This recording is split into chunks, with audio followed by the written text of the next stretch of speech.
click on it. Okay. I see my book, The Great Maui Land Interview with Michelle Melendez, and I see your computer, and uh, it's on. It's just slow. It's just a little bit So there's a lag. behind.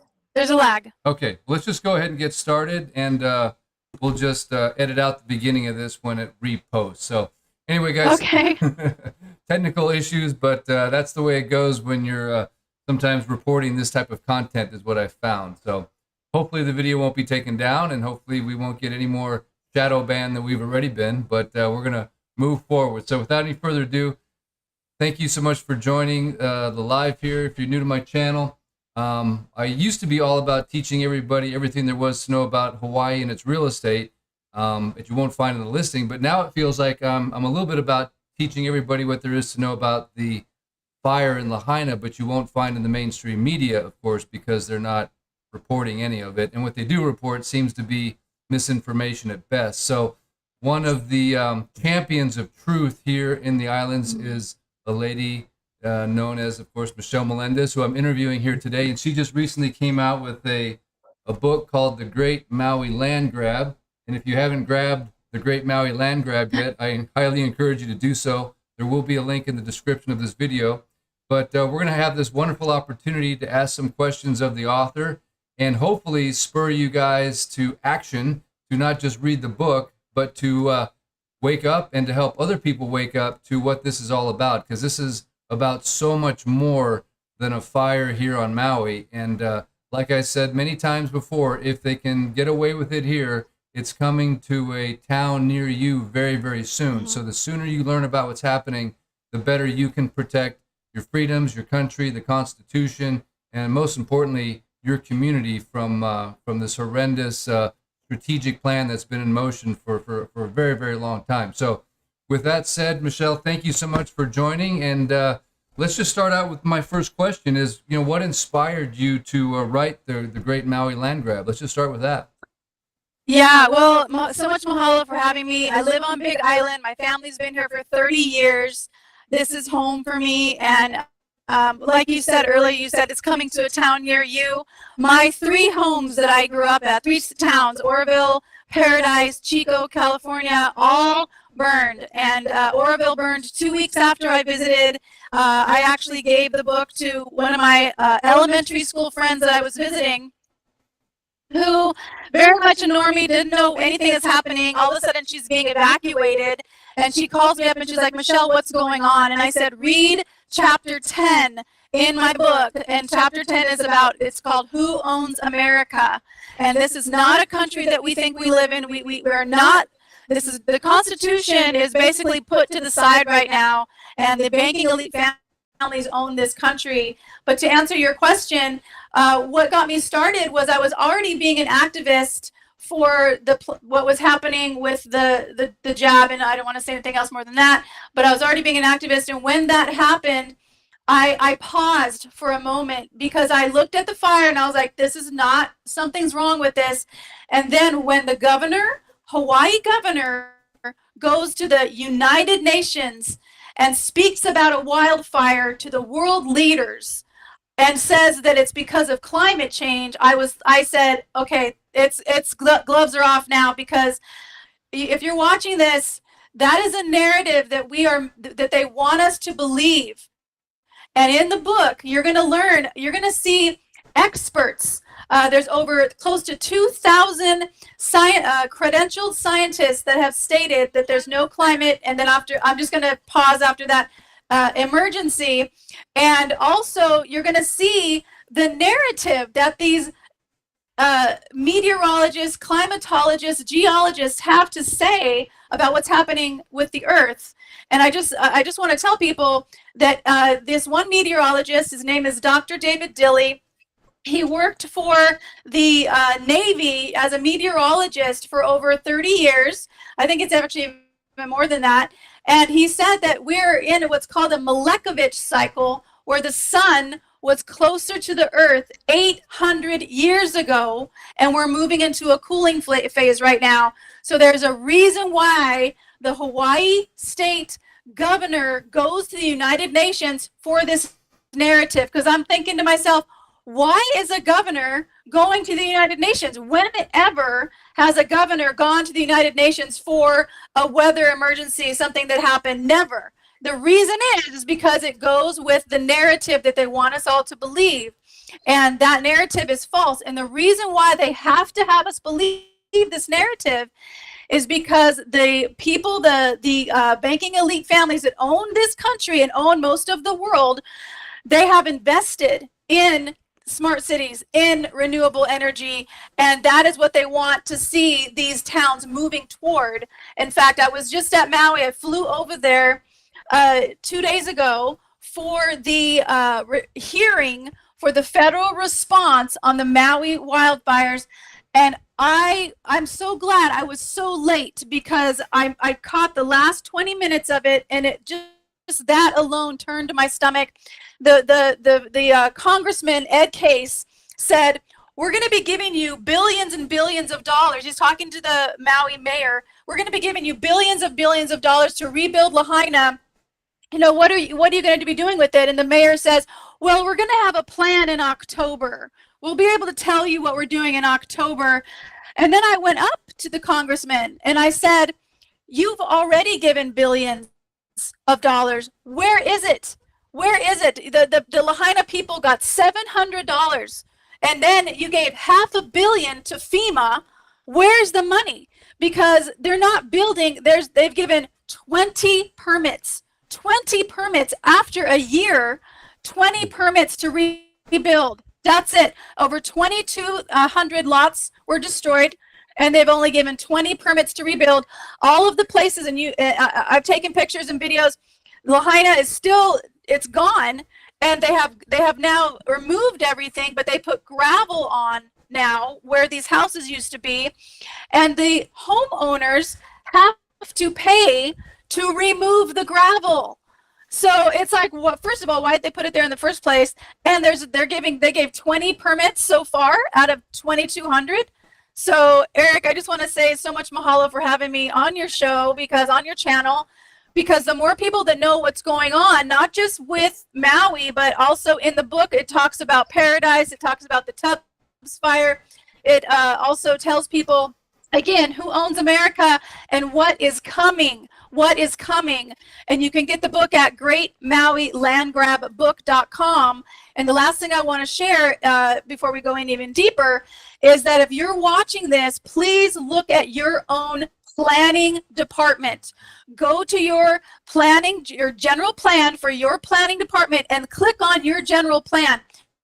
On Big Island, we did that, and what we found, it was over a 200-page document, and we found the word stakeholder, that they were going to collaborate with stakeholders, that they were going to get funding from stakeholders.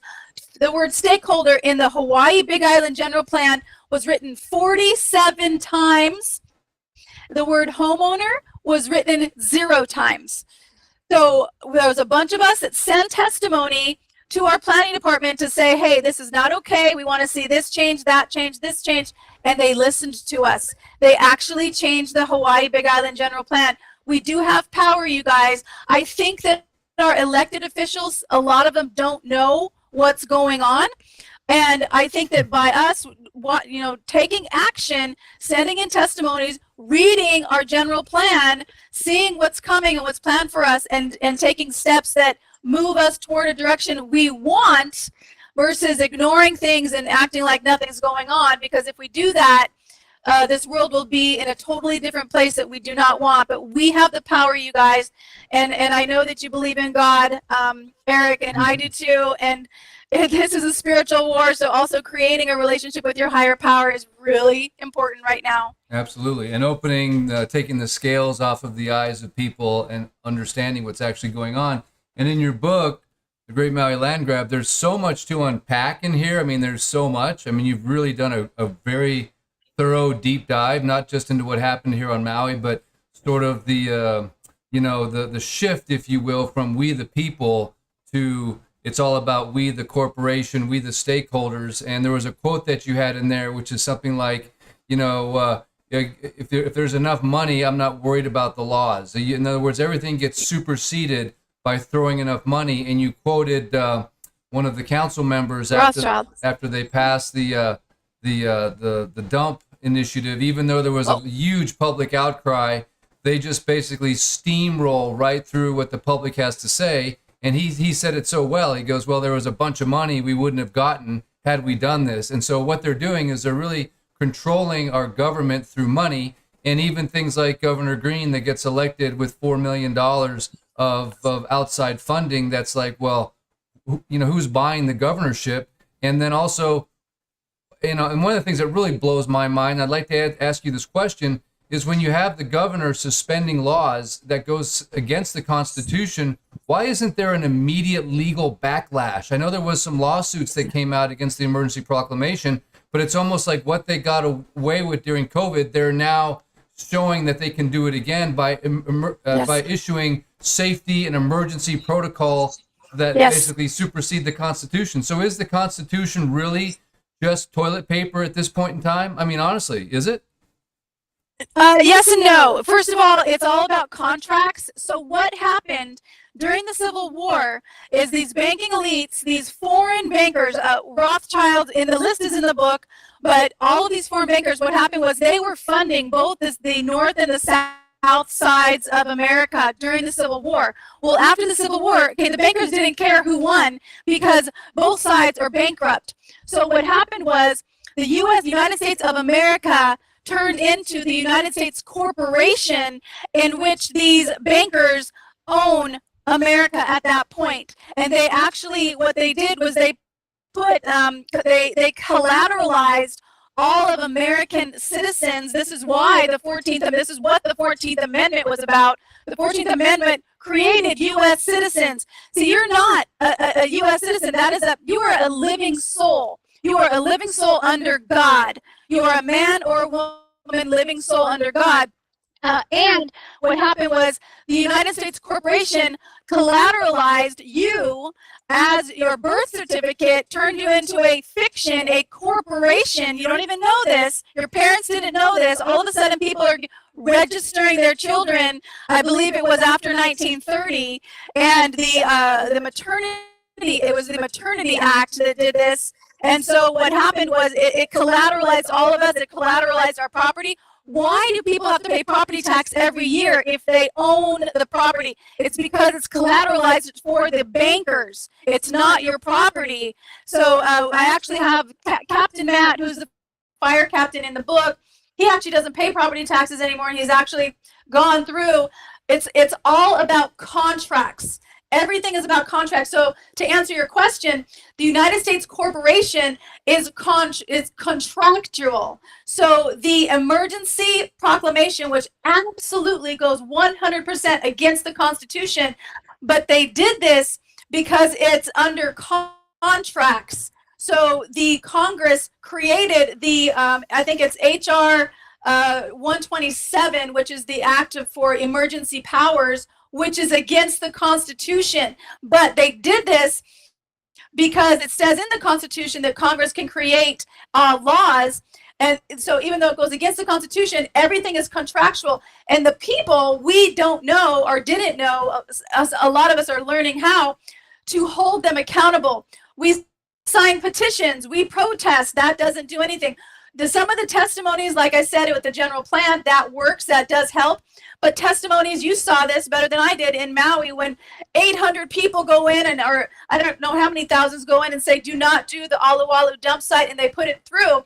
It's because we weren't doing it right. We weren't holding them accountable correctly. And the way to do it is through affidavits. Now, the affidavit that I sent to the governor and all his cronies, I sent it to the Hawaii state representatives in Congress and even to the Attorney General and to 2 generals in the military showing how the governor has violated the Constitution. But what I didn't know at the time, because I'm still learning the process of how to hold these criminals accountable, is that I needed to send him one more affidavit. So it's 3 affidavits. This has to do with 3. Has to do God, Holy Spirit, all of it.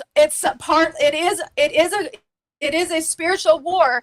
And then what happens is we start to bill them. And this is something that I'm learning through a process with this man called Cal Washington, and you can find this information in Power, in Power Movement, and he is the one that's teaching this work, because this man was incarcerated numerous times, and he figured out, he started reading the Bible, that the Bible is actually contractual. There's a lot of contracts. It's a law book. It's a law book, and it actually teaches us how to get our power back.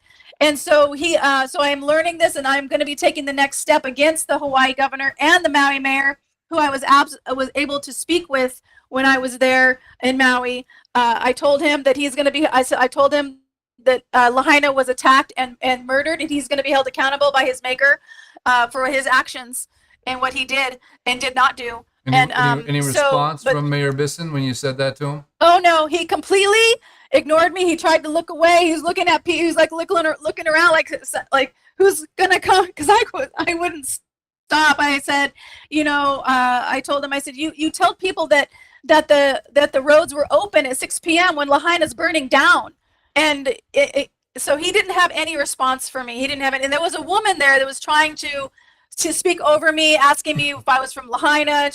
Anyway, it's a long story, but I was able to at least tell him that I know that these people were murdered. This was an attack, and he is going to be held accountable for his actions. Yeah, no question.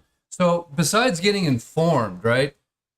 And I think that's a really big first step, is just to learn what's going on. Because I think a lot of people, especially people that live here, that the local population, and obviously they've been so brutalized and marginalized, and they have not been given any money, and they're still making their mortgage payments, and they're still trying to survive financially. So I'm not saying like, hey, there's a lot of reasons why they're, don't kick them when they're down, but a lot of them still need to learn what's happening here so they can be informed, because they do have some standing, right? Because they own a home or a piece of land here. So I think it's really important for local people to purchase this. So if you know somebody on Maui, please share it with them. If you know someone that owns a property here, please share this with them, because I think it's super important. But if you were to say, hey, what are the top 3 actionable steps that somebody could take? Let's say they learn about this and they go, all right, I want to get involved. I want to do something. I want to make a difference. What can we, the people, actually do against them, the ones that are kind of perpetrating this whole orchestrated event? So again, we have to remember, it's all contracts. Everything's contracts. So the affidavit is the most powerful thing that we have. So take a look at the affidavit in the book. You can also, I have the affidavit also at standtogetherhawaii.com, standtogetherhawaii.com.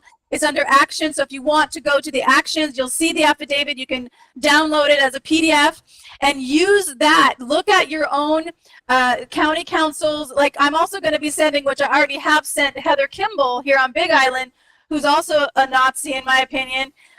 She is doing some things against our farmers right now that I think is very communistic. But that's our power, is that affidavit. But we have to do it the correct way, and we do it by sending them 3, and it's certified mail. You have to do getting that green card back to make sure that they got it.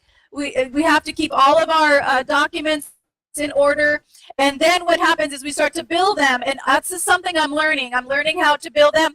So two websites. First, In Power Movement. I believe it's .org, but it might be .com. InPowerMovement.org. Cal Washington is the one who's teaching this. And then Stand Together Hawaii. If you guys are not joining that, join standtogetherhawaii.com.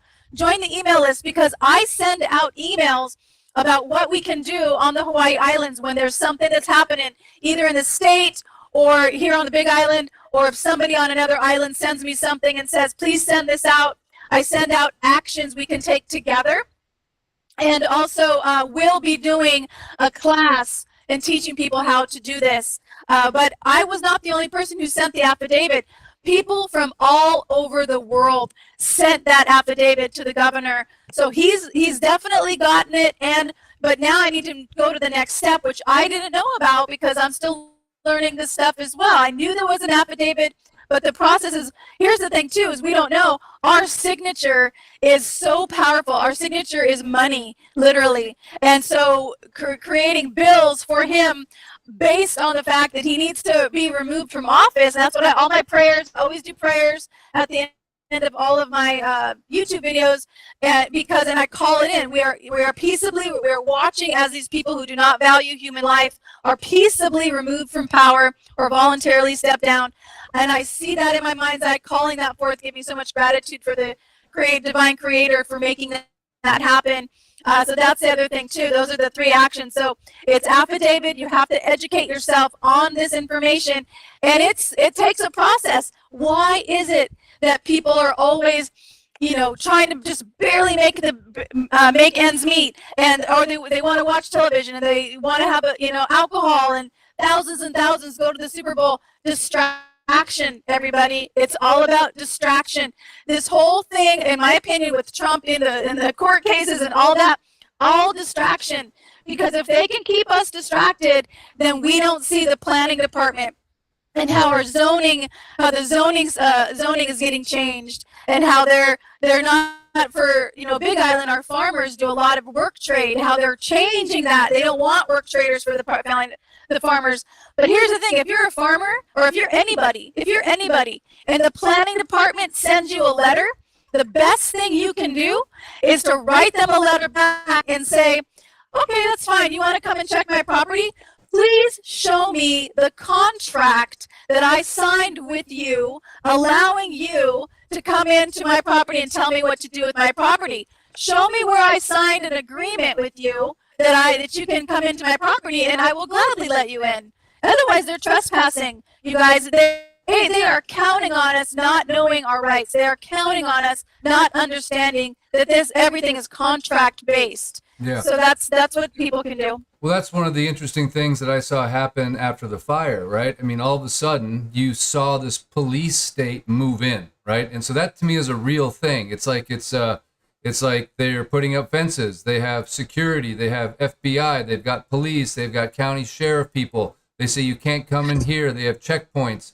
And the moment you try to question that, just question it, you get a really, really hard time. And so a lot of people say things to me like, "Oh, Eric, you were so brave," and I'm like, I don't see why I'm being brave. It's just like I saw a right of mine being violated, and then I just asked the question like, what law says I can't do that? But you'd be surprised how those are like fighting words in this country all of a sudden, and put you in harm's way, can put you in the bullseye of certain organizations, Lahaina Strong, and other ones that will target you, that will slanderize you. They will have their little bots and their minions attack you. So there's a real cost, right, that comes with just asking very simple questions and doing things that you thought were just for the greater good. But if it somehow positions you against these forces, they got no problem, slapping you down. So how do you, I mean, obviously you're a very brave, courageous individual. How do you encourage people that are like, hey, man, I don't want this fight. I just want to, pay my taxes, and I don't want to get picked on. I mean, it takes a real spirit of bravery to do just what you're asking. Write an affidavit. I'm going to put my name on something against a public official. Now, all of a sudden, it's almost like communism. They could come in the middle of the night, and that's the country that we're all of a sudden potentially looking at. Do you agree with that? Absolutely, 100%. And I can't remember if it was Thomas Jefferson or who was it that said, when people fear the government, it's tyranny, and when the government fears the people, it's freedom. And so my bravery came from anger. I was more angry than afraid, because I looked at the children, I looked at the people. They had our keiki at home alone. They had children incinerated, dying by themselves. And I was like, what if that doesn't rile people up enough to sign an affidavit and send it into the government? I don't know what does. There's no way. The official count is 3 keiki that died. There's no way. That's impossible. I went over and counted those crosses, and the crosses by themselves are at least 140, and they have 102 people that died. There's no way.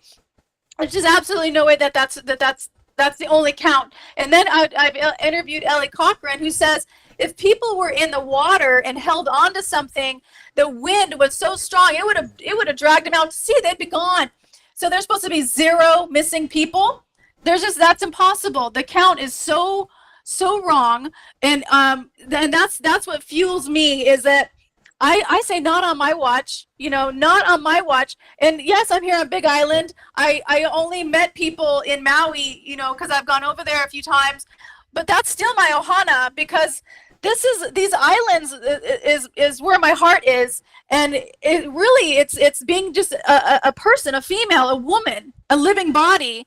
And anybody who gets hurt, I've always been kind of the person that sticks up for the underdog, all my life. But that was murder. And not only murder, but murdering our children who were home alone with nobody. And that fuels me. That right there fuels me. I don't care what happens to me, because I'm also trusting in this infinite creator. And I know that there's a reason why I moved here. My sister's been, like I said, on island for 30 years. I moved January 2019, and then as soon as the 2020 happened with the COVID and all that, I was like, oh, that's why I'm here. That's why I'm here, because I've been a fitness and wellness instructor for 30 years. So I started with that and started speaking out against that. And I even went to the police. I did a lot of work. We took our police chief, Big Island police chief. We complained against him to the Maui police commissioner. Long story, because he said that he was having his officers go into establishments saying that people had a right to shop without a mask, because Exhibit J of the emergency proclamation says that if you have a medical exemption, you can shop without a mask. We had an incident with the cops, and we took the police chief to the Maui police commissioner, and 2 months later he retires. So it's anger that fuels me, and love, anger and love, because I'm like, no way. A good combination. So have you experienced any personal backlash, threats, anything coming at you? I was followed once. I didn't realize that. A friend of mine here is on island, and she works for national security. And I went to meet her for the first time, and she's the one that told me. She's like, Michelle, you're being followed. And so we did some things that helped stop that. And now I just it's, and then I have had some paddling sisters disregard me, and that's fine with the paddle ticks and all of that. But other than that, I've actually met more people who are like-minded than not.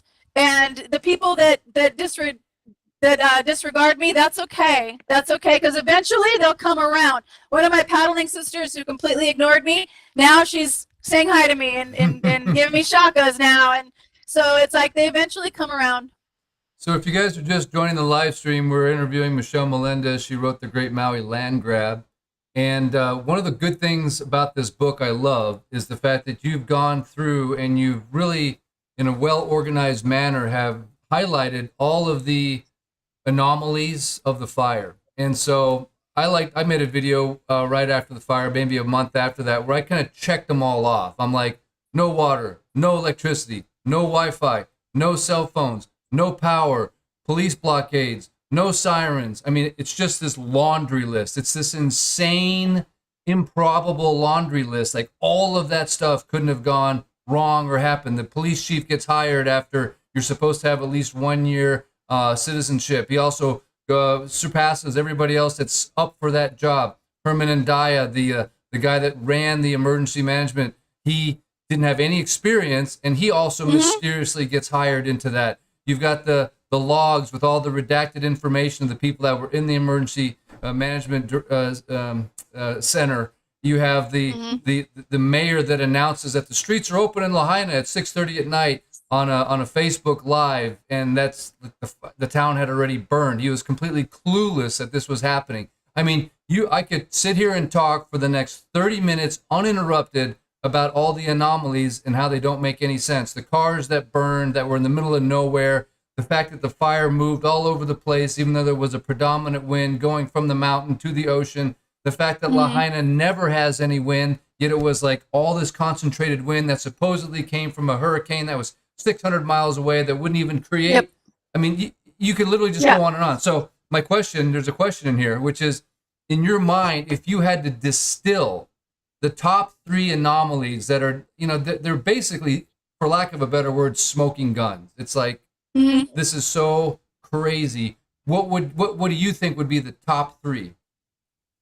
I think number one would be the trees didn't burn. They burned from the inside, but they didn't burn from the outside. And the cars melted right next to them. And I actually asked an arborist. I said, how is that possible? I said, it's a fire. So isn't the fire going to burn a tree? And he goes, no. He goes, the chemistry of the fire didn't recognize the organics. And so and it's a chemistry of a microwave chemistry, which they have this ability. So that's number one, and then I'll tell you how that's possible, because that technology has been available since the 1950s. So I'll share that with you in a moment. So that would be number one, and also that includes not burning bodies, so not burning organics. Burning the cars, melting them, but not burning organics. The second one would be not burning things that are blue, like the thing that you pulled the ticket out. You pulled the blue ticket out of the white ash and held it up. You had 6 to 9 blue t-shirts without any holes or singe marks in them whatsoever. So that would be the second one. And then the third one would be the fire goes in the opposite direction of the wind. Like, how is that possible? You know, so those would probably be my top three. The reason why the metal burns but the trees don't, and the arborist is saying it's a microwave frequency. There's actually a U.S. patent, and in the book I give you the patent numbers. I give you the acts. There was a Weapons Acquisition Act. And I believe that was 2016. I think it was 2016, yeah, and the Weather Modification Act was 1976. But what people don't understand is that this Weapons Acquisition Act of Congress, what happened was they had spent over $6 billion since the 1960s. Can you imagine spending $6 billion in the 1960s on direct energy weapons? And they couldn't bring the program to fruition. So Congress did an act to have taxpayer dollars then pick up the direct energy weapons program and bring it all the way to fruition. And now that's what they're using on us people. And also there's a patent that uses a microwave frequency. And the reason why blue doesn't burn is because the laser is a sapphire laser. It's a blue laser. And the color blue reflects it. The color blue reflects the blue laser because the wavelength and the frequency of the laser is the same as the color blue. So it reflects it and won't burn. And those are the reasons why. And then the fire going in the opposite direction of the wind just shows you it's obviously not natural. And that was, you know, a lot of those I got from your videos, and I'm so grateful you gave me permission to use all that. Your picture is the front page and the back page from your pictures, and I really appreciate you give me permission to use that. Of course. Why do you suppose it is that all the individuals that were in charge of the response for this fire, you know, except for the police chief or the fire chief in charge, he got, I guess, in trouble for an alleged sexual misconduct, but there's no active investigation. No one's been held accountable. They're rerunning for office. Why do you suppose that you could have this miscarriage of public safety? I mean, we're talking one of the most egregious miscarriages of public safety I think in our country's history, certainly as far as it pertains to a fire. How is it that all these public officials are not, you know, under investigation or haven't stepped down except for Andaya? How do you explain that?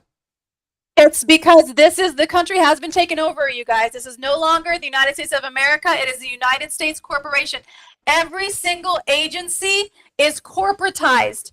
You can find them on the Duns and Bradstreet number. You can find their business number on, including the state of Hawaii is on the Duns and Bradstreet number, and that's in one of the in the addendum of the book. You will see all of the numbers for not just the state emergency for Maui, but all around the world. All around the United States of America. You'll find all the states and their Duns and Bradstreet numbers. That's why these people, you know, we think we have power with these elections, but These people have been pre-selected, and Dias, he beat out 40 applicants with zero experience. Yeah. So this is our power. You know, our country has been taken over by these corporate bankers, by these corporate elitists, and our only power now is through these affidavits and getting these people to not getting these people, but contracts with breaking down the contracts they have with us. That's their only power we have left right now.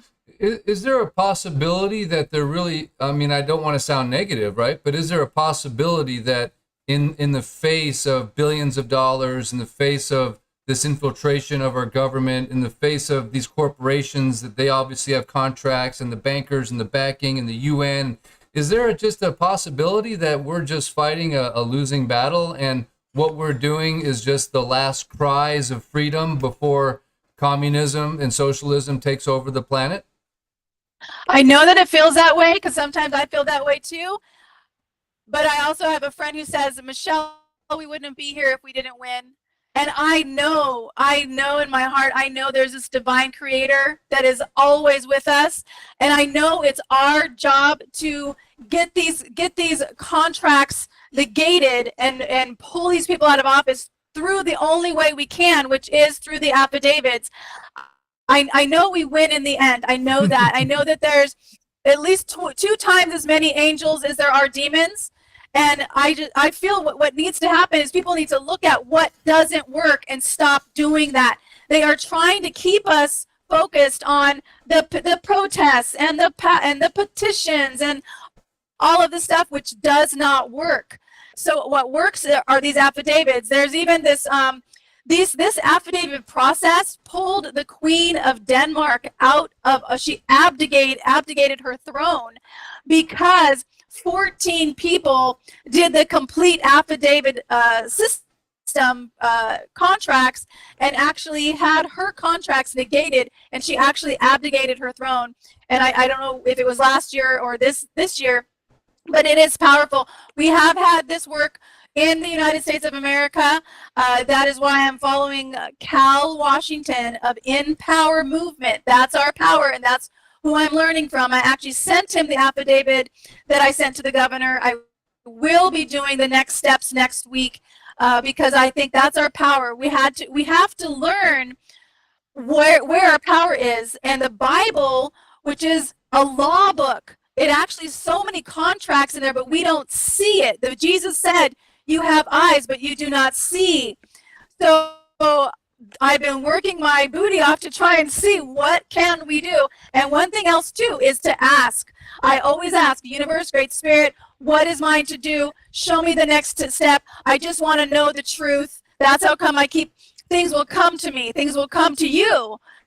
And you guys watching, just ask. We have to ask. If we don't ask, they can't give us the answer. But there's angels and guides all around us. Infinite intelligence is all around us. We have to ask, though, because they can't just give it to us unless we ask. Great Spirit, we are asking for these people to be peaceably removed from office. And my goal and vision and dream is to watch Governor Green in handcuffs and taken away. And you're going to tell us how that's going to work out, because I have no idea how it's going to work out, but I trust in you, and that's our power. So we have to have faith, and we have to pray, and we have to believe that take action. God's got our back. Yeah, 100%. And take action and not be afraid, because there's two things: love and fear. And love is way more powerful, you guys. Way more powerful. Let me tell you something. I went into the store Island Naturals without a mask on. This was during the whole mask thing. 3 officers came and I gave them, we actually had a letter from the police chief that said, I told you earlier that he was telling his officers to go in and educate people that people can shop without a mask on under Exhibit J of the emergency proclamation. I give these officers that letter, and I said, hey, this is from your guys' boss. And I was actually excited to see these officers. And prior to that, many weeks prior, I had fear. And so having fear, I always say, okay, I'm the truth, I'm the light, I'm the love. But this time I was not afraid. And I gave that letter to the officer, and he had such attitude. He was the big bad officer. But when we took the police chief to the police commissioner and there was a meeting, I opened the door, and he's the big head honcho police officer who had the bad attitude. Now I look at him straight in the face, and his demeanor was completely changed. He looked at me like, "Oh my gosh, I can't believe you guys just did this." And that's our power. So it looks like they're winning. It looks like they have all the power, but they don't, you guys. We are under God. We are under the infinite creator that created this planet and is beating our hearts and running the tides in the ocean. And we win this. We win this, but we win it together by contracts. That's the only power they have over us. That's why they're in power, is because of these contracts. So we take them down through affidavits. It's the only way we're going to do it. It's the only way, without force. Yeah, one thing I noticed, I'm sure you've noticed it as well, when you attend like the Maui County Council meetings, they have the Zoom going at the same time, and they always have Corporation Counsel, which is these two attorneys that are somewhere on the mainland that are watching every little tit and tattle, and they are the ones actually pulling the strings legally, and making sure that everything that's being said is in the best interest of the Corporation Council. So these people somehow, and they seem to be intertwined, however. How is it that they seem to be intertwined so successfully with the Native Hawaiians, the Lahaina Strong group? Because it feels like they've got this foothold with the kingdom movement, people that want their land back, and that's, have they somehow built this bridge with those individuals saying, hey, if you do our bidding, we're going to somehow get the Hawaiian land back for you? Because I know that's covered in your book. You talk about how Hawaii never actually became, officially part of our country, that there was some paperwork that wasn't signed, and that, the land was stolen. So it seems like Hawaii, and it's still a military operation. It's not actually like a state. So it seems like this is the perfect ground to do this, right? Because they also have the buy-in of the so-called Hawaiians. I'm going to say there's a lot of Hawaiians that don't believe what Maui Lahaina Strong believes and what the politicians believe, but they seem to have created a very strong alliance with these individuals. What can you share about that? There's so much corruption, and anytime that there's a big movement, especially when it comes in really fast, take a look at that, because they have a thing with controlled opposition. And in fact, I can't remember who said it, but someone was saying, how do we control the opposition? And they said, by controlling the opposition. So they actually bring in people that give us hope. They give us hope, even in the current election right now. I know a lot of people believe in certain president that's there and whatnot. I'm not going to get into that, but there is, with the Lahaina Strong, the Maui Strong, you go over to the United States or to the mainland, you see other strong movements. Who are these people, and where are they coming from, and who started them? Who's funding them? Look at who's funding them. That's what's more important. I told my friend, I said, if you look at the the Black Lives Matter, all of the funds went to the Democratic Party. Right. For the people were donating, and they were going to so it's like all of these movements, there's a reason why that happened. The Black Lives Matter, there's a reason. What is that? Distraction. All of it, including the trans movement. It's meant to make us mad. It's meant to get a rise out of us. And when we're in our emotions and we're thinking that we're going for, yes, Black Lives Matter, all lives matter. And I don't want to get into that topic, but also the fact that when you are distracted, when your emotions are heightened, you're not in your brain. You're not looking at what is possible. So and what's coming. I think that the Hawaii Kingdom, I think there's a lot of infiltrators in there. I haven't met everybody. I do believe that there is definitely people with good heart and that know the truth of Hawaii, and that we are a military occupied territory. We're not a state, have never been a state. And I do think there's some good people, but I also think there's a lot of infiltration and a lot of ego, in the sense that I'm king, this is my line. Who cares? Who cares? Just bring the aloha back. Bring the aloha back. This was the aloha state. We even have a spirit of aloha law. that so many officials have broken. So it doesn't matter who the king is. It matters you bring the aloha back. You create you know, the aina. We protect it, and we bring ohana back into Hawaii the way that we know in our hearts it can be. So let me ask you this question, Michelle. Let's just say hypothetically, none of this works, right? Let's just say the affidavits, you know, no few people watch this video and they click on something else and they're never going to go fill out an affidavit. You know, it'll be like 4 people out of the 10,000 that watch this, and we're just kind of, you know, doing our thing here. Let's just pretend for a moment that doesn't have any effect. Let's just say, what's your opinion of what will Lahaina look like should their plan come to fruition, right? Let's just pretend like all this opposition, like there's this much opposition right now. Let's just say the opposition is unsuccessful and they are able to do what they want to do. What does that look like in your mind? Because I think you painted a pretty good picture of it in the Great Maui Land Grab book when you go into very intense detail. Sorry, it's my dog trying to get into my room. Here's my voice. But you go into very intense detail on the bill that they almost passed. And I think, I gotta tell you this. Let's pretend that actually does pass at some point in time, which it could. What does West Maui look like in 10 years? Well, what's really interesting that you said that, and you guys can get the book at greatmauilandgrabbook.com.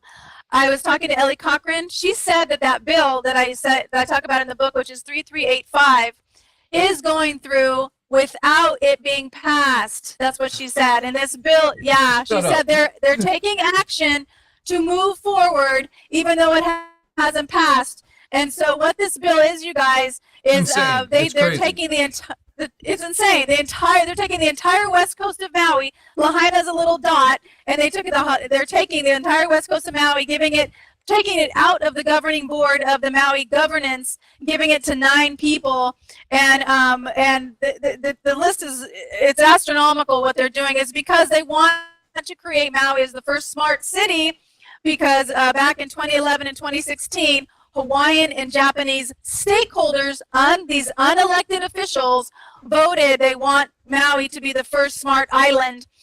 So what that looks like, if that does go through, is that these smart cities control 15-minute cities. You're not able to travel. Your income with the central bank digital currency, all of that is controlled. You know, myself, I probably wouldn't be able to, if all this goes through the way they want, which I do not believe it's going to, because I do. Our frequency of what we focus on is really, really powerful. But what it looks like is absolute control and communism is what that looks like. And Lahaina, it looks like, you know, a lot of people, including Ellie was saying, that a lot of people are leaving Maui, and because they can't afford this, and they have been pushed up against a rock and a hard place. And so it looks like the banking elite families, that's what it would look like. But I don't believe that. I don't believe that, because I know for myself, I'm like, sometimes, you know, I'm like, why did I come here if that's all we get to have? I said, why am I doing this work? And I'm like, there's just no way. There's just no way. And I'm like, that's where I go back to the Great Spirit and Divine Creator, because I know in my heart that once we get this right, it's going to be a flood. I know in my heart that that's the truth. And once we get this right and we know how to do this, that we do this together, even if it's 5 people, that's enough. It doesn't have to be thousands. 14 people had the Queen of Denmark abdicate her throne by doing this affidavit work. 14. Wow. It doesn't have to take a lot. Do you think that part of the issue that we face is that the things that they're doing are so outlandish, they're so hard to believe, right? It's just so hard for the average person to conceive that they dismiss it. Like they think we're crazy, but in reality, it's like it's in writing. It's like it's there. It's right actually in front of your face. It's like right under your nose. It's like the elephant that's in the room. They're not hiding anything. But why is it that there's this mentality in the general population to stick their nose and head in the sand and then to believe the mainstream media BS? How do you overcome that, like that thick-headedness, and for people to actually get motivated to read the stuff and to become informed and go to the meetings and participate? How do you overcome that sheepish mentality? Well, first you have to realize it's brainwashing. They've actually, so there's a reason why it's called television. Tell lies to your vision, you guys. That's not by coincidence. There's actually a frequency that comes out of the television, the color, the sound, the frequency that comes out of the television that actually brainwashes people. Why is it that people, when a movie's on, they can't really have conversations? They can't look over here. Their eyes are glued to the television. It's a screen. So what we have to understand is that people are brainwashed, and people are still wearing masks, and we have to do our part. What's our kuleana? And just trust. That's why it goes back to this spiritual word. This is why in the Bible, I just did a video on the first part of the Bible in Genesis, which I will be sharing shortly. My YouTube video, you guys, is Blossom Inner Wellness. Blossom and then Inner, INNER Wellness. And I'm doing a video on the first part of Genesis and how it actually talks in the Bible. It shows in the Bible that this world is some type of simulation, and I totally believe that, and that there is God and the devil, and they're both kind of competing for us. Not competing, because if really God wanted to, the infinite creator, it'd be over with. But the thing is it's free will and free choice. One thing that God always has given us is free will. And if you have free will, you have to have good and evil, because you have to be able to choose. That's why it's here. So this is, in my opinion, and how I live my life, is that this is a game. We came to play. Our spirits came for this game of being in a human body, and each day I choose. How do I feel? Am I going to trust in this infinite creator, create a relationship with it, or am I going to trust or follow the ways of the world? What are the ways of the world? Money. Everybody wants more money. The sex, which is actually, that's a whole thing. I actually even talk a little bit, because there's more about sex, especially in the monuments that are around. If you look at Captain Cook Monument, there's a reason why these phallic symbols look this way. It's actually way more powerful than people even understand. But also all of the evilness, telling children, like I said earlier, telling children, God may have, or I'm not sure if it was this video or another video, God may have made a mistake by making you a boy. What do you feel like? And then allowing a child to decide if they want a sex change without telling their parents.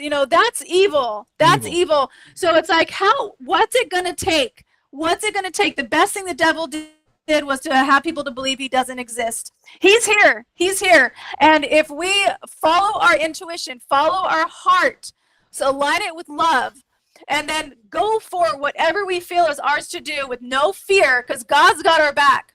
This is why I'm still here. This is how I'm still here. I've been fighting since the beginning of COVID, being a wellness instructor and understanding the human body and the immune system. So it is a spiritual war, and it looks bleak right now, and it may get worse, but I still trust. I still am going to be moving forward, because it doesn't take a lot of us, you guys. It doesn't take a lot. So if that's you, and you're interested in more, standtogetherhawaii.com is one of my websites that I use for actions. I'm going to be giving more actions with that. And then Blossom Inner Wellness is my YouTube channel. And it stopped. The subscriptions literally stopped for a year. And I just like, okay, universe, if that's the way it works, that's the way it works. I trust you. And I just keep putting out the videos that I'm putting out. And then the book, Great Maui Land Grab book.com. It's going to teach you way more than what's happening just in Maui, but it does start there. And it's important for people to see. We had 9 different weather anomalies. Can you imagine? We actually had a friend of mine who is works for national security, happened to be flying over Maui the day before the fire, and she saw the square clouds. She's like, looks down. She's flying over Maui. She's like, what is going on here? And so 9 different weather anomalies, including the fires going in the opposite direction of the wind. But that's not the only one. The Weather Modification Act was put through Congress in 1976. We have had the ability to change the weather since World War II. There was I think it's called Popeye, it was called the Popeye, not an act, but it was a Operation Popeye, and that was a seeding of the clouds that made a lot of rain, and I think it was Vietnam. You have to go to Wikipedia and look up Operation Popeye, and it'll show you. But we've had weather modification since World War II, and it's here. And in fact, not only that, Maui sits right in the middle of two HAARP domes. HAARP domes is a frequency. It changes the weather in the ionosphere. It heats up the ionosphere. It heats up the molecules in the ionosphere, and it can actually move the wind, create more wind, and move. It can actually move hurricanes. If they wanted to put out all these fires, they could seed the clouds and make it rain. They could do that, but they don't. They don't do that. And there's this one company, weather modification company, that says its tagline is, people look up at the sky and they see clouds. We see potential. Yeah. And so, yeah. It was really wild. After the fire, my phone blew up like you wouldn't believe. Like thousands of text messages and calls and all this stuff were coming at me. And I learned a lot. I got like a really quick, education into a lot of things I didn't understand because I'd never heard of them before. I just sell real estate, and I've been raising my kids, and just whatever, let's go surf. So all of a sudden they're telling me things about like HAARP and dues and all this stuff. And there was actually one guy that called me from Florida, and he was a Vietnam vet, and he told me in 1970 he was in Vietnam, and he had to sign a bunch of non-disclosure agreements, and they mounted this box on the front of his, I think it was a KC-135, and he was a gunner, and they installed this box on the front of the airplane, and he goes, it was a microwave weapon, and he said basically they could fly at 30,000 feet, direct this energy towards a Jeep 30,000 feet below, and take out all of the electronics and dismember this, disengage this Jeep. And he said, Eric, if they could do that in the 1970s, imagine what the direct energy weapon is today. But what's really wild about it, and this still just kind of blows my mind, is that I came under so much scrutiny because I talked about, could this be a direct energy weapon? I don't know. But all of a sudden, it's like you're crazy because you're talking about something that's been a well-established fact. I mean, you can watch videos online of the Department of Defense, shooting direct energy weapons, and they actually have drones. So there's Morpheus. I think you mentioned it in your book. So it's just, I think part of this, I hope, is a huge awakening for everybody. Not just me, not just the people of Maui, but for the people of the world. And I think if they read your book, The Great Maui Land Grab, they're going to get a really good, I couldn't put this book down. It's like a page turner. It really is. And I think it's a great wake-up call for everybody. And then from here, you can go to the references that are in here and do your own research, and then hopefully share it with somebody else, and so that this isn't wasted, right? And it goes back to what you said earlier. Right after the fire, I don't know if you saw the video, but I put my hands out on a live right over the town of Lahaina, and I just prayed. I prayed that Jesus would help us, right? You mentioned earlier God, the Father, the Holy Spirit, and His Son, Jesus. And I speak the name of Jesus over this town. I speak the name of Jesus over this event. And I believe that it will be something that is used, not wasted, but used to help the world. It's a sacrifice. These people have sacrificed themselves, their children. They've sacrificed their livelihoods, their homes. They have been insulted with a $700 payment. They've been insulted by the so-called president of this country that came here and talked about some Corvette or something. Yeah. So all of that is not going to be wasted. And I think people like you and this book and other people will be the instruments that God uses to help usher in the next era of our world, which I believe, like you do, is going to be amazing. It's going to be great.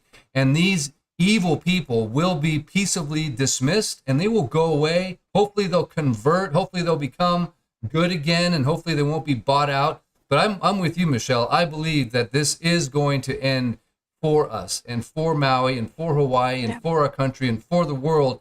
And these evil bastards are not going to get away with it. Absolutely, absolutely. And you mentioned non-disclosures. A lot of the people who pulled the bodies out of the water had to sign non-disclosures. Can you imagine being an emergency person and you're signing a non-disclosure that you won't discuss? It's like, why? But I did have, again, from my friend who works for national security, she had one of her friends contact her. He said he was pulling bodies out of the water that were in a frozen position, like swimming, but they all of a sudden were just, their body was frozen in that position swimming. You know, in the book you'll see the dog, which you have, which it was from your video, the dog that's frozen is over on its side. You can see the ears on the dog, the nose, the paws, even the fur you can make out. My friend found a toad. The toad is picture is in the book, and the toad is in mid leap, and it's hollow. It's hollow, but it's in the full body. You can make out, you can touch it and pick it up. And also there's a picture of a person in the body, so it is graphic, and you can see the corn rolls, the braids in the hair, and the body. You'll see all the fingers except for the feet. Something was up with the feet. So we think that there was a higher frequency or higher energy from the ground that then burned from, because these people and these beings were burned from the inside out. This one woman who found her son holding his dog, his son, 13-year-old boy, died in his room holding his dog. And the mom says that she believes God left the boy that way so that she would recognize him. And I'm like, no, that's not how bodies burn. Bodies do not burn like that. But Eric, when your when your drones were going, did you see any bodies or anything when you were doing that footage? No, I mean, I talked to a gentleman that was in the town the morning after. I went the second day after, but he was there like about 10 o'clock in the morning. And he said there was crews of people that were down there, and he talked to them and said, hey, there's a couple bodies in this car. There's a couple bodies over here. And they would immediately run over and remove them and body bag them. So I believe there was an effort that happened in the town through the night and the next morning. And also the boat captains were out in the water pulling bodies out. I heard one boat captain had it all on video, and then they took his SD card for the cameras on his boat. He had to sign non-disclosure agreements. There was teachers. As far as the children go, I talked to the counselor that was at King Kamehameha III elementary school. He called me right after the fire, and I said, hey, let's do a roll call on the children. Let's just call all the teachers. We'll get all in a Zoom together. There's not that many teachers, and let's just go through and do a roll call, because I was really focused on accountability for the children. And he said, oh man, he goes, we had a conference call with FEMA, all the teachers, and they said you are not allowed to call any parents. So FEMA told the teachers that they're not allowed to call parents, because you're dealing with death here. You're not trained.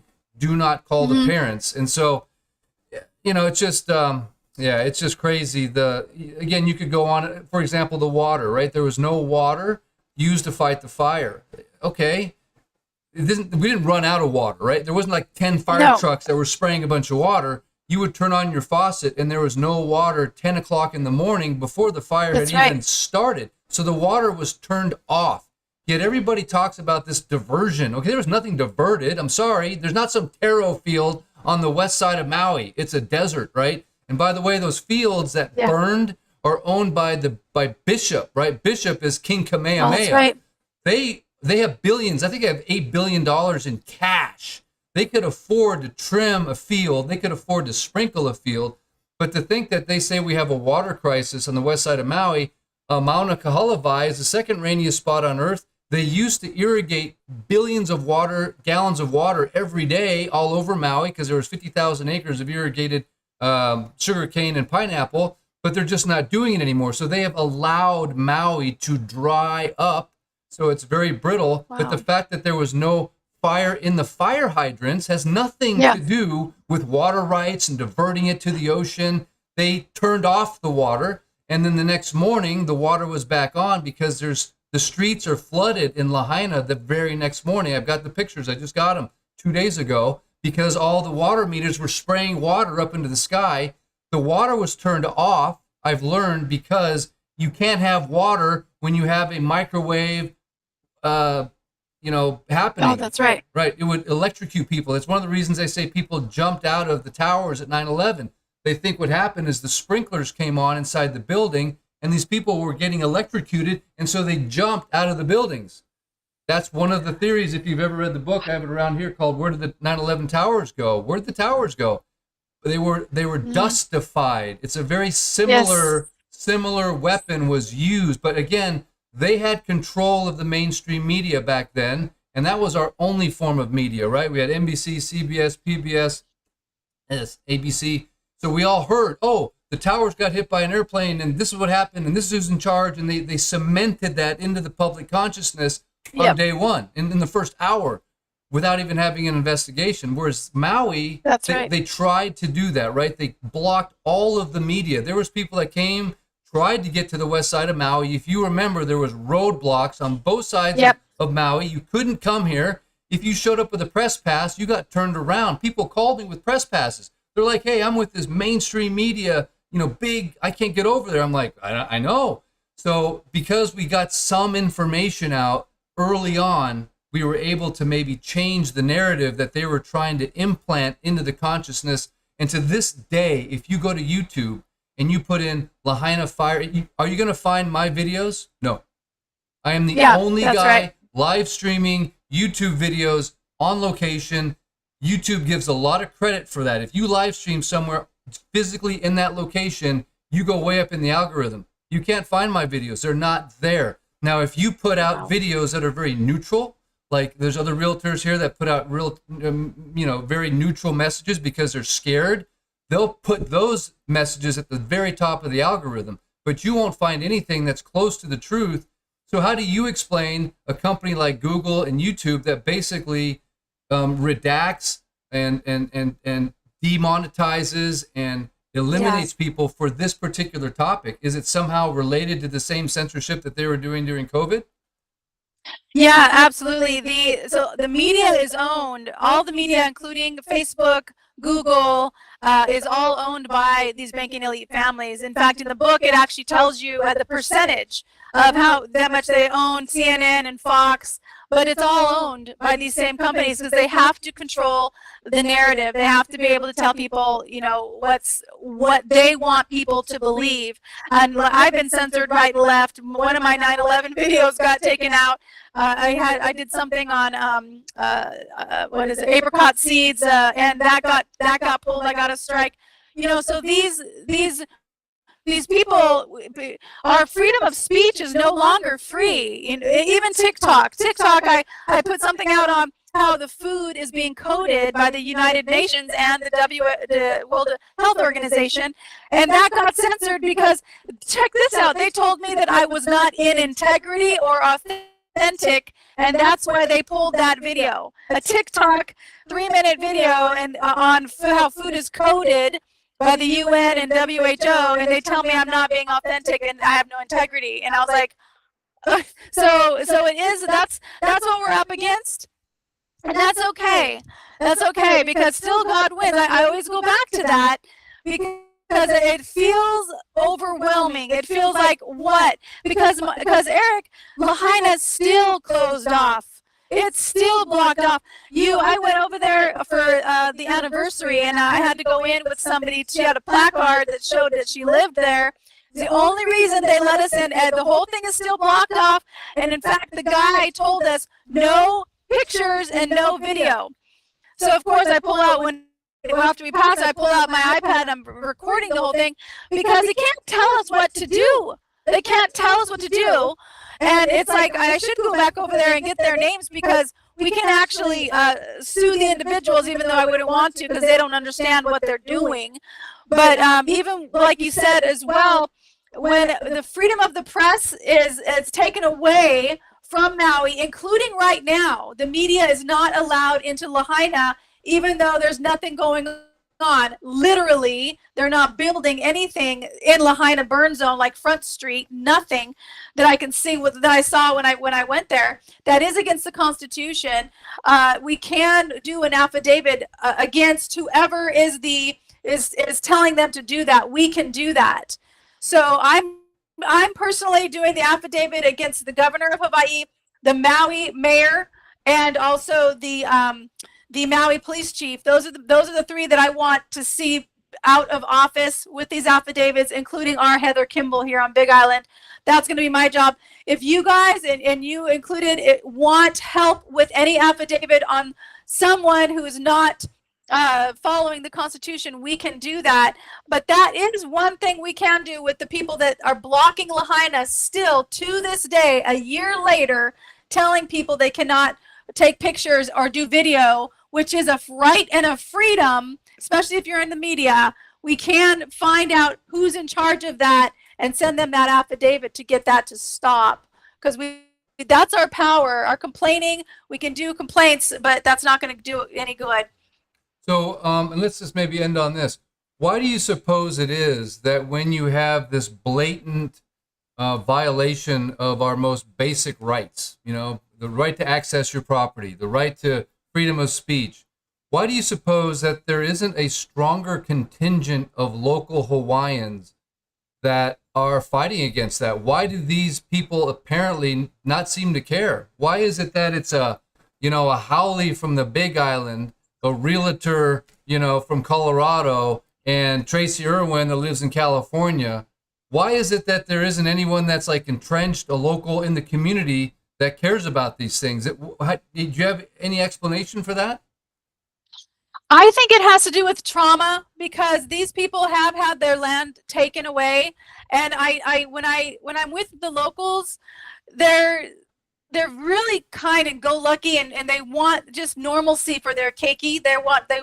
This is my opinion. I could be wrong. This is just how I see it. But I think that it's trauma from knowing that their land was stolen.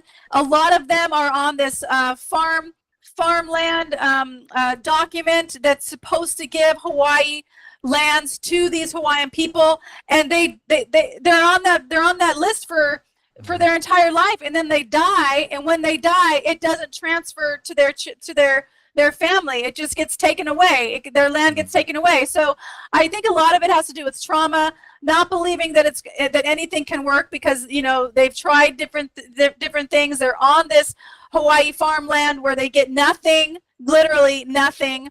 And that's my opinion. I feel in my heart, because I was there with you, Eric. I'm like, why aren't more Hawaiians standing up? And I also think that they just don't know what to do. And there is this sense of Hawaii is such a different place. And what I've learned from living here now is the lightness and the go-luckiness is like it's a relief for me sometimes to be around locals, because especially my paddling sisters, because they have a sense of humor that's really fun and lighthearted. And this stuff is heavy. Not many people can really deal with this stuff and then have a normal life. Like my friend, who I actually house sit her house or cat sit. I took her to the airport, and she says, Michelle, if I was doing what you did, I couldn't sleep at night. And she says, how do you sleep? And I said, because I know this is a game. I know that God wins, and I know that what I'm doing is what I came here to do. And when I go to sleep, I sleep because I know that everything's going to be okay and everything's going to work out, no matter how bad it looks. I trust in that higher power. And but it is heavy. Sometimes there are some nights that I can't sleep, but it's not too common. It's not too often. But I think that that's also one reason why the Hawaiians aren't stepping up.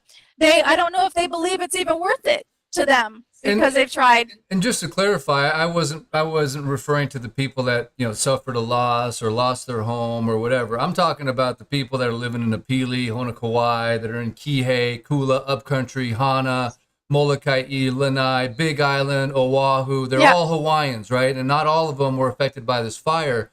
But if they think they got their land stolen from the missionaries and from those people, well, why are they in bed again with the government? Why are they in bed again with the people that are clearly not their friend? It just seems completely, it just doesn't make any sense to me. Mauna Kea and all that. It's like, have they been, I just sense that they have somehow been infiltrated, and I agree. And they're completely falling for all of these things that we're talking about, and they're actually helping the wrong side. And I just don't get that. I just don't understand. Meanwhile, they villainize people like me and people like you. And it's like, wait a second, we're trying to help. We're trying to keep them from stealing the land. So they've somehow been able to, like you said, controlled opposition.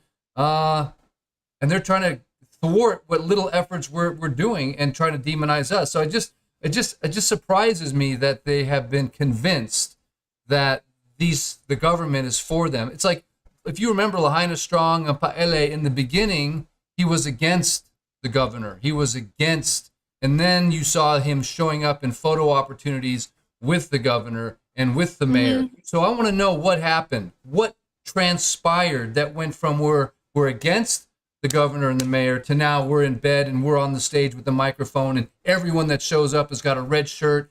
And quite frankly, these people get up and they testify and they're hateful. They're mean. They send messages that are not aloha. They send messages out to the world that says, don't come here. And those are the same people that have an auntie or an uncle that's a cleaner or a handyman or does something that they need to put food on the table. And they're sending out messages to the world saying, you know, you're not welcome here. Or even homeowners that live here that are white, you know, they seem very racist to me. And they put out this really horrible vibe. And I just don't understand why they've been selected to be the mouthpiece for the Hawaiian people. Because I think there's a whole bunch of them out there, probably the vast majority, that don't feel that way at all, but they've given the microphone to this one group. Yeah, well, and that's also by design. It's also by design. Hatred, anger, who's that from? That's from Lucifer. That's from the devil. It's all by design.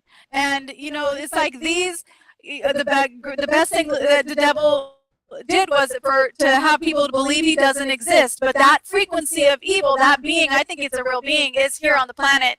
And so it's like, you know, if you guys are watching this and you are a Hawaiian, you know, one, I'd love to interview you. I'm definitely doing stuff like that. But I do know that there are some with a lot of aloha. I have had, you know, some not so kind situations that happened, but more love and more aloha than I could ever. It topples that. So so I know it's here, and the heart is here, and the aloha spirit is still here on the islands. And I just want to say so much aloha and mahalo to you for doing an interview for the book, because I do feel that it does do so much more. It talks so much more than just about the fire and what we can do. Our power is with the contracts, you guys. This is all contract based. These people don't have power except for the contracts that we unwillingly, unknowingly put ourselves under with them. And so it's our time now to decontract with these people and to watch them be removed from office. And I know that can happen. Yeah, I agree. Well, thank you so much, Michelle. I really appreciate it. Again, everyone, I'd encourage you to go grab the book, Great Maui Land Grab. Reach out and do what Michelle recommends. You know, take the action steps, do some affidavits, share the book. Of course, this channel would love a thumbs up, would love a share, would love a like.